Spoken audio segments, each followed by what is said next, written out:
ওং অখণ্ড সংহিতা বা অখণ্ড মণ্ডলেশ্বর শ্রী শ্রী স্বামী স্বরূপানন্দ পরমহংসদেবের উপদেশ বাণী, দ্বিতীয় খণ্ড। সিদ্ধ পুরুষের লক্ষণ। অদ্য শ্রী শ্রী স্বামী স্বরূপানন্দ পরমহংসদেব মৌনী নহেন, সমগ্র দিনই কথাবার্তা কহিতেছেন। প্রসঙ্গক্রমে সিদ্ধ পুরুষের কথা উঠিল। শ্রী শ্রী বাবামণি বলিলেন, সিদ্ধ পুরুষ চেনা কঠিন, কেননা সিদ্ধ পুরুষের প্রথম লক্ষণই হল মানব জাতির সূক্ষ্ম সেবা।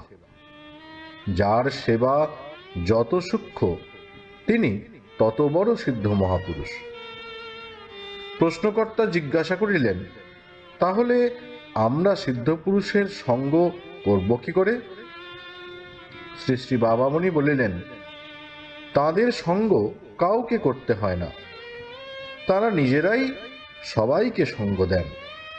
লোকমান তাদের প্রাপ্য নয়, তাদের প্রাপ্য হচ্ছে লোক কল্যাণ।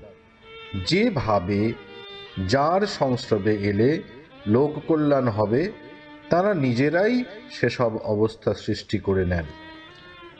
জীবের কুশলে তীক্ষ্ণ লক্ষ্য, আপন কুশলে দৃষ্টি নাই।